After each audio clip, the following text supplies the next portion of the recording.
लग्नानंतर होईलच प्रेम मालिकेच्या आजच्या भागामध्ये आपण पाहत आहोत. नंदिनी जीवाच्या बाजूने रम्या वसूशी भांडत असते. काय करायचे हा सूर सापडण्यासाठी वेळ लागतो वसवात्या, आणि तो लागणारा वेळ जर आपण त्यांना दिला तर काय हरकत आहे. तेव्हाच वसू हात जोडून म्हणत असते, चुकलं बाई माझं, चल रम्या, आणि तिथून जायला निघतात. तेवढ्यातच नंदिनी त्यांना आवाज देते आणि म्हणते, काय कुठे निघालात? माफी मागा जीवाची. काय? आम्ही जीवाची माफी मागायची आहे? अगं तो माझा भाचा आहे, छोटा आहे माझ्यापेक्षा, आणि तू मला त्याची माफी मागायला सांगतेस? हो, मागा माफी त्यांची. तेवढ्यातच आता नंदिनी म्हणते, हो, तुम्हीच माफी मागायची आहे. ज्या जीवाला तुम्ही ते अंगा खांद्यावर खेळवले त्या जीवाचा आज तुम्हाला घरामध्ये त्रास होतोय का? त्याचबरोबर वसवाता हात जोडते आणि जीवाला म्हणत असते, जीवा, चुकलं रे बाबा माझं, खरंच चुकलं, मला माफ कर.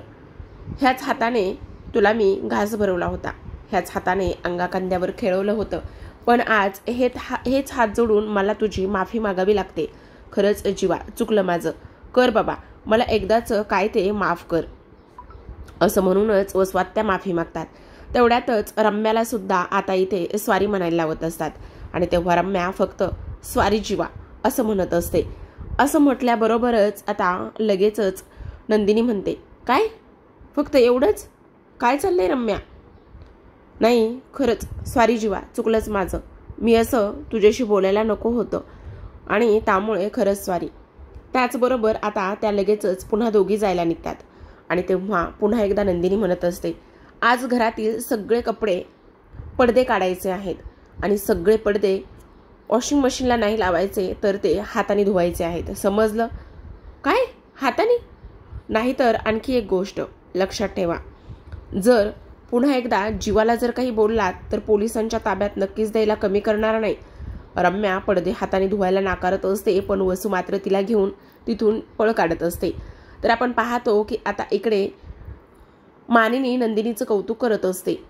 काय ग, खरंच कसली भांडलीस त्यांना, आणि कशी जीवाची बाजू घेऊन भांडलीस? तेव्हाच आता नंदिनी म्हणते, नाही हो आई, काय आहे ना, त्या दोघी जरा जास्तच करतात कधी कधी, म्हणून त्यांना समजावणं तेवढंच जास्त गरजेचं असतं. इकडे आता जीवाच्या मनामध्ये बटरफ्लाय उडू लागलेले असतात, त्याला खूप आनंद झालेला असतो. त्यावर मानिनी म्हणते, जीवा काय रे, हे कोण बोललंय तुला ह्या सगळ्या गोष्टी? म्हणजे मला एक सांग की तुला असं कोणी बोललंय का की हे घरात बसून राहतो, काम करत नाही वगैरे वगैरे? तेवढ्यातच जीवा म्हणतो, इट्स ओके आई, जाऊ दे ना, तो विषय नको आता, बरं ठीक आहे, असू देत. आणि तेव्हाच पण नंदिनी खरंच नवऱ्याची बाजू घेऊन खूप मोठी आज तू कामगिरी पार पाडलीस बघ, म्हणजे जीवाला कधी एकटं पडू देणार नाहीस, हे मात्र तेवढंच नक्की आहे काय. असं म्हणूनच आता मानिनीने नंदिनीचं भरभरून कौतुक केलेलं असतं. आणि तेव्हाच नंदिनी म्हणते, नाही हो आई, एवढं काही नाही आहे, बस थोडंसं वाईट वाटलं त्यांच्या त्या बोलण्यामुळे, म्हणून, बाकी काही नाही, असं म्हणून ती तिथून निघून गेलेली असते. त्याचबरोबर आता मानिनीच्या मनात विचार सुरू असतात. जर नवऱ्याच्या पाठीमागे बायको खंबीरपणे उभी असेल तर जगातली किंवा इतर लोक त्यांच्याकडे बोटं उचलून बघत नाहीत, पण जर नवरा बायकोमध्येच भांडणं असतील तर लोकांना बोलायला काय जातंय. जसं आज नंदिनी जीवाच्या बाजूने खंबीरपणे उभी राहिली, तसंच काव्या पारच्या बाजूने कधी खंबीरपणे उभी राहील देव जाणे, आणि कधी त्याची बाजू घेईल आणि कधी त्याच्यासाठी असं भांडेल हे माहिती नाही. तर आपण इकडे दुसऱ्या बाजूला पाहतो की आता काव्याने आईस कॉफी ऑर्डर केलेली असते, आणि तेवढ्यातच तिथे एक सर्वंट आलेली असते जी की सिरेमन कॉफी घेऊन आलेली असते. आता काव्याला तर आईस कॉफी हवी असते, आणि त्या मुलीनं सिरेमन कॉफी दिल्यामुळे ती म्हणत असते, अहो मी तुम्हाला आईस कॉफी सांगितली होती, तुम्ही मला सिरेमन कॉफी का दिली? तेव्हा ती मुलगी म्हणते, सॉरी मॅडम, काय आहे ना, ऑर्डर घेणारे दुसरे असतात आणि मी फक्त सर्व करायचं काम करते. पण मला एक गोष्ट सांगा, तुम्ही जर ऑर्डर दिलेल्या व्यक्तीला चुकीची कॉफी देताय तर हे तुम्ही कसलं व्यवस्थित काम करताय? तुम्ही हे व्यवस्थित काम करत नाहीये, काय करताय तुम्ही? तुमची तक्रार करेल मी. आणि त्याचबरोबर तुमचं काम आहे की प्रत्येक कस्टमरला त्याचं इथे व्यवस्थित मिळालं पाहिजे, जे ऑर्डर केलंय तेच. मग तुम्ही मला सिरेमन कॉफी का दिली आहे? मी तर आईस कॉफी ऑर्डर केली होती ना, काय चाललंय हे सगळं? अहो मॅडम, बहुतेक सिरेमन कॉफी ही त्या दुसऱ्या माणसाची आहे किंवा दुसऱ्या कस्टमरची आहे आणि तुमची दुसरी आहे, थांबा मी पटकन घेऊन येते. असं कसं कोणी श्रीमन कॉफी. तेवढ्यातच इकडे बाजूला पार्थ असतो आणि तो म्हणत असतो, श्रीमन कॉफी माझी आहे. असं म्हणता क्षणी मी ऑर्डर केली होती श्रीमन कॉफी. आणि लगेचच काव्या पाठीमागे ओळून पाहते तर तिला पार्थ दिसतो आणि पार्थच्या हातामध्ये श्रीमन कॉफी असते. आणि तेव्हाच इकडे देशमुख तुम्ही. तेव्हाच आता पार्थ सुद्धा म्हणत असतो, काव्या तुम्ही. आणि लगेचच गायकवाडांना एक्सक्यूज मी म्हणून काव्याकडे जातो. आता इकडे अनिशा असते आणि त्याचबरोबर काव्या दोघी त्याच्याकडे उभ्याच असतात. खरं तर श्रीमन कॉफी मी ऑर्डर केलेली आहे असं पार्थच्या तोंडून ऐकलेलं होतं, पण ती मुद्दामूनच अनिशाला म्हणत असते, अनिशा बस ग आता, देशमुखांची नक्कल इथे पण करायला लागलेली आहेस की काय. असं म्हणता क्षणी पार्थ तिच्या बाजूला येऊन उभा राहतो. आणि तेव्हा Kavya, Anisha hi hello how you. तेव्हाच अनिशा म्हणते, मी ठीक आहे, तुम्ही कशा आहात जिजू.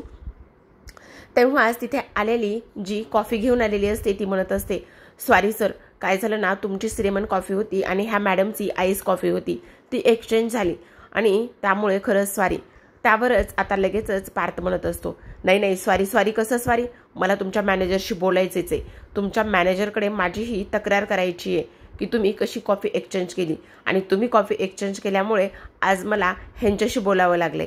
ह्यांची आणि माझी भेट झालेली आहे आणि त्यामुळे मला तुमची ही तक्रार करायचीच आहे. तेव्हाच काव्या रागाने बघते आणि म्हणते, काय चालले देशमुख.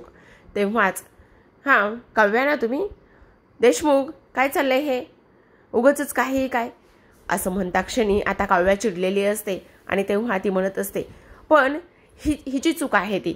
तेव्हाच ती मुलगी म्हणते, नाही हो सर, प्लीज सॉरी, माझं चुकलं, माझी तक्रार तुम्ही नका करू, नाहीतर मला ती लोक कामावरून काढून टाकतील. आता इकडे ह्या दोघांचं गोड भांडण इकडे अनिशा मस्त एन्जॉय करत असते. तेवढ्यातच पार्थ म्हणत असतो, नाही असं कसं होणार आहे, असं काही एक होणार नाही, काळजी नसावी, मी थोडी ना तुम्हाला कामावरून काढून टाकणार आहे. नाही कामावरून वगैरे काहीही काढून टाकणार नाही, कारण तुमच्यामुळे एवढी गोड अशी कॉफी मिळाली आणि त्याचबरोबर गोड अशी भेट झालेली आहे. तेवढ्यातच आता इकडे हे घ्या, तुम्हाला कामावरून वगैरे कोणीही काढून टाकणार नाही. असं म्हणता क्षणी इकडे मात्र गायकवाड बराच वेळ ताटकळलेले असतात. हे काय चाललंय ते पाहण्यासाठी तिथे येतात आणि तिथे आल्याबरोबरच ते पाहतात की अरे हां गायकवाड सर, हेच माझे क्लायंट आहेत, यांच्यासोबतच माझी मीटिंग होती म्हणून मी इथे आलेलो आहे. अच्छा, ह्या कोण. ह्या काव्या. म्हणजे काव्या ह्या, हो मी काव्या देशमुख. खरं तर पार्थला सांगायचं असतं की ही माझी बायको आहे म्हणून. अच्छा, तुम्ही काव्या देशमुख, म्हणजे वा काय नाईस कपल आहे तुम्ही खरंच, काव्या देशमुख. तेव्हाच पार्थ लगेचच म्हणत असतो, ह्या माझ्या ना काव्या देशमुख, माझ्या काव्या देशमुख. असं म्हटल्यानंतर आता काव्या त्यांच्याकडे पाहतच असते. अच्छा हो काव्या, मी तुम्हाला सांगायचंच विसरलो, जे आपल्याला काल जे ट्विन्स वॉच दिले होते ना, ते वॉच ह्यांनीच दिले होते. आणि तेव्हाच इथे काव्या म्हणते, हो खरंच तुम्ही दिलेले वॉच ना खूपच कमाल आहेत, खूप सुंदर आहेत. आज ना देशमुखांनी ते वॉच घातलं नाहीये, पण घालतील ना. तेव्हा पार्थ हळूच म्हणत असतो, तुटले आता कसं घालणार, काय म्हणालात तुम्ही. तेव्हा काव्या म्हणते, काही नाही हो, त्यांना आहे तशी अधूनमधून हळूहळू मस्करी करण्याची सवय आहे, तुम्ही इग्नोर करा, तुम्ही नका लक्ष देऊ. असं म्हटल्यानंतर आता लगेचच अच्छा असं आहे तर बरं ठीक आहे, पण तुम्ही दिलेलं जे काही वॉच आहे ना ते खरंच एक नंबर आहे, कमाल आहे, त्यामुळे तुम्ही अजिबात नका काळजी करू. तेव्हाच आता ते इथून पुढे रेग्युलर घालतील. असं म्हटल्यानंतर आता पुन्हा एकदा लगेचच पार्थ हळूच म्हणत असतो, तुटलेलं वॉच कसं कोण घालू शकतं, घालता तरी येणार आहे का तुटलेलं वॉच. तेव्हा पुन्हा गायकवाड म्हणतात, काय झाले, तुम्ही काही बोललात का. त्यावर काव्या म्हणत, नाही हो असं काही नाहीये, फक्त आणि फक्त मस्करी करता येते, बाकी काहीही नाही, तुम्ही नका काळजी करू. तर आपण इकडे आता दुसऱ्या बाजूला पाहतो. रम्या खूप जास्त चिडलेली असते, तिचा चिडचिडेपणा खूपच वाढलेला असतो. ती इकडे म्हणत असते, त्या नंदिनीची एवढी हिंमत झालेली आहे की तिने मला इथे स्वारी म्हणायला लावलेला आहे, मी तिला कधीच सोडणार नाही, तिला मी कधीच माफ करणार नाही. तिची एवढी हिंमत झाली की तिने मला स्वारी म्हणायला लावलंय आणि जीवाची माफी मागायला लावलेली आहे. जो जीवा इथे फक्त आणि फक्त घरात बसून खाण्याचंच काम करतोय आणि त्याची मला माफी मागायला लावलेली आहे. तेवढ्यातच आता वसू म्हणत असते, अगं ठीक आहे ना, झालं ते खूपच चांगलं झालेलं आहे, तुला नाही कळणार. त्यावरच रम्या म्हणते, काय काय झालेलं आहे, असं काय झालंय सांग ना. त्यावरच आता वसू म्हणते, अगं आता बघ, आपल्याला पाहिजे त्याच गोष्टी झालेल्या आहेत.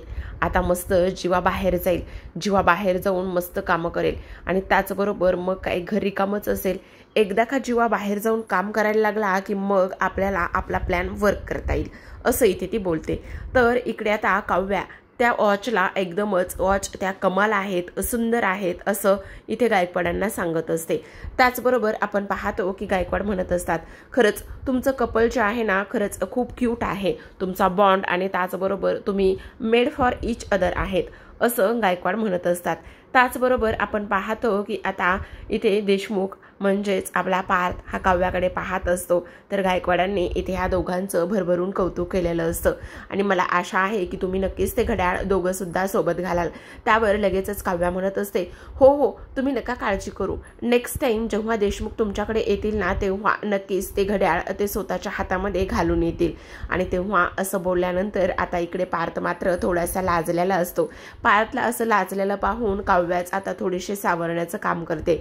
ती म्हणत असते, देशमुख काय चाललंय. त्यावरच पार्थ म्हणतो, नाही नाही कुठे काय चाललंय, काहीच नाही, घड्याळ घालणार आहे ना मी. आता इकडे गायकवाड म्हणतात, बरं ठीक आहे, आपली मीटिंग तर तशी आता संपलेली आहे, तर मग मी येतो, असं म्हणून देशमुख निघून गेलेले असतात. तेवढ्यातच आता अनिशा म्हणत असते, आता चला गायकवाड सर तर निघून गेलेत, मग आता बोका आणि मांजरीमध्ये ही खारुताई बिचारी काय करणार आहे. काय खारुताई. अनिशा म्हणत असते, हो मी खारुताईच आहे ना, चल मग मी निघते आता, उगच बोका आणि मांजरीला डिस्टर्ब नको ना म्हणून. तेव्हा काव्या म्हणत असते, ए वेडीयस का, कुठे नाही जाणार आहे तू, आपलं आणखी काही बोलणं पण नाही झालं, काहीच नाही झालं, थांब इथे, कुठेही नाही जायचंयस तू, आणि आणखी कॉफी सुद्धा तुझी बाकी आहे. तेवढ्यातच अनिशा म्हणत असते, नाही नाही नको नको नको, उगच माझ्यामुळे तुम्हाला नाही का, म्हणजे काहीच नाही, नाही काही नाही काही नाही, चल चल चल चल मी निघते निघते. अगं अनिशा नको जाऊ प्लीज, थांब जरा, काय करतेस तू, नको जाऊ अनिशा, असं इथे ती बोलते. त्यावर ती म्हणत असते, नाही मला नाही थांबायचे बाबा, मी निघते, चल चल चल बाय. अगं मला तू नोट्स द्यायला आली होतीस, त्या नोट्स सुद्धा दिल्या नाहीयेस. ठीक आहे आपण नंतर भेटू आणि नंतर मी तुला नोट्स देईल, असं म्हणून आता तिकडून छोटू खारुताई तर निघून गेलेली असते बोका आणि त्याचसोबत मांजरीला प्रायव्हसी मिळवून देण्यासाठी. आणि तेव्हा ती दोघं निघून गेल्यानंतर आता लगेचच पार्थ तिथे खाली बसतो आणि म्हणत असतो, मग चला एन्जॉय करूयात ना आपली कॉफी राहिलेली प्यायची ना आपल्याला, बसा. आता काव्याकडे दुसरा काहीच ऑप्शन शिल्लक राहिलेला नसतो, ती थोडीशी अवघडल्यासारखी असते. तर आपण इकडे पाहतो की आता ज्या दिवशी इथे वसूने एका माणसाला कॉल केला होता, आज पुन्हा त्याच माणसाला इथे कॉल केलेला असतो आणि त्याच माणसाला कॉल केल्यानंतर वसू इथे बोलत असते. आता वसू म्हणत असते, मग कसे आहात क्राईम पार्टनर, मी तुम्हाला म्हटलं होतं ना, एकदा का आपल्याला एखाद्याची दबती नस समजली तर मग ती आपल्याला दाबायला सोपं जाईल. आणि सेम तशाच पद्धतीने सगळं काही झालेलं आहे. आता इथे नंदिनीने जीवाची बाजू घेतलेली आहे आणि जीवाच्या बाजूने ती माझ्याशी कचाकचा भांडलेली आहे. त्याचबरोबर हे सगळं काही झालेलं आहे. आता फक्त एकाच गोष्टीची आपल्याला वाट बघायची आहे. तेवढ्यात रम्या विचारत असते, अगं आई कोणाचा फोन आहे सांग ना. पण वसू तिला शांत करण्याचं काम करत असते. ती म्हणत असते, आता इकडे जीवा कामासाठी नक्कीच बाहेर पडेल आणि जीवा एकदा का कामासाठी बाहेर पडला की सगळ्या गोष्टी आपल्याला पाहिजे तशाच होणार आहेत. मग आहे का नाही हा प्लॅन बरोबर आणि योग्यच, असं म्हणता क्षणी आता इकडे फोन ठेवला जातो. इकडे पुन्हा वसू म्हणत असते, आई काय झालंय सांग ना, कोणाला मारायचा प्लॅन करतेस, कोण मरणार आहे आता, आई प्लीज ग काय झालंय सांग ना. तेवढ्यातच आता इकडे वसू म्हणत असते, रम्या जरा शांत बसणार आहेस का, सांगणार आहे मी तुला, सगळं काही सांगणार आहे, पण जरा शांत बस, सगळं काही शांत बसलीस तर मग कळेल, असं म्हणूनच अगदीच विचित्र पद्धतीने इकडे वसू हसायला सुरुवात करत असते.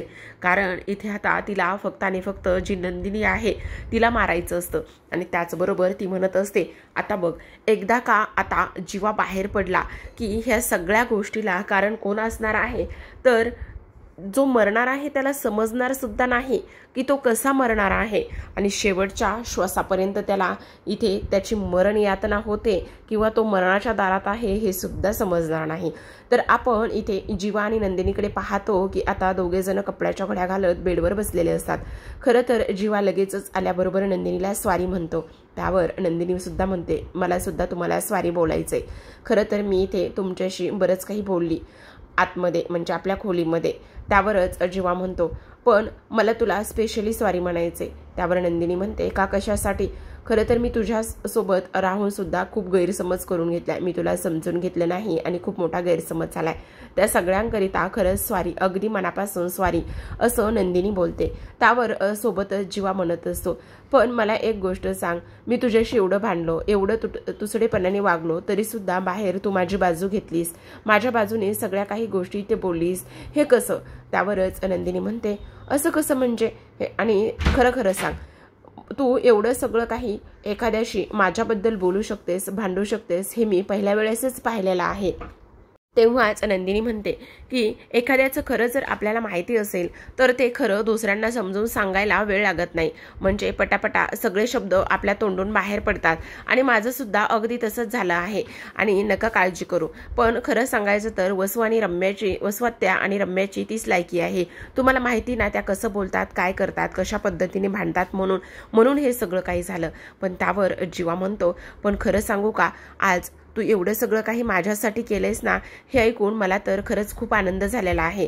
खरंच म्हणजे बघ ना, आज तुझ्यामुळे मला समजलं की मी किती चुकत होतो आणि त्यासोबत तू एवढ्या सगळ्या गोष्टी माझ्या बाजूने बोललीस, त्यामुळे कसं काय जमलं हे सगळं काही तुला? असं म्हटल्यानंतर नंदिनी म्हणते खरं सांगू का जीवा, ज्या दिवशी लग्न मंडपामध्ये माझ्यासोबत लग्न करण्यासाठी कोणी नव्हतं, माझ्या चारित्र्यावर संशय घेतले जात होते, त्या दिवशी ज्या पद्धतीने तुम्ही माझ्या डोक्यावर हात ठेवला आणि मी करेल नंदिनीशी लग्न असं म्हटलात ना, त्या दिवशी मला खूप आनंद झाला होता आणि म्हणूनच आज सुद्धा कसलाही विचार माझ्या मनात आला नाही आणि लगेचच मी तुमच्या बाजूने बोलायला तयार झाली।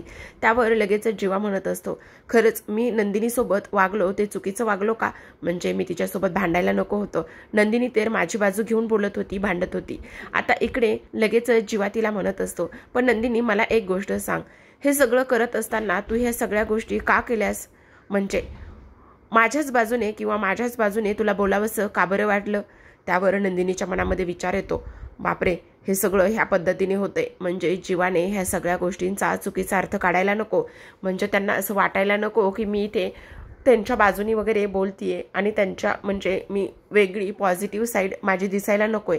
त्याचबरोबर जीवा म्हणत असतो पण नंदिनी मला ना तुझ्यासारखं काम करायचंय, म्हणजे बघ ना तू कसं आनंद निवासमध्ये सगळं काही गोष्टी सगळ्यांसाठी करतेस ना, म्हणून मला आनंद निवासमध्ये तू ज्या पद्धतीने काम करतेस मला त्या पद्धतीचं काम करायचंय।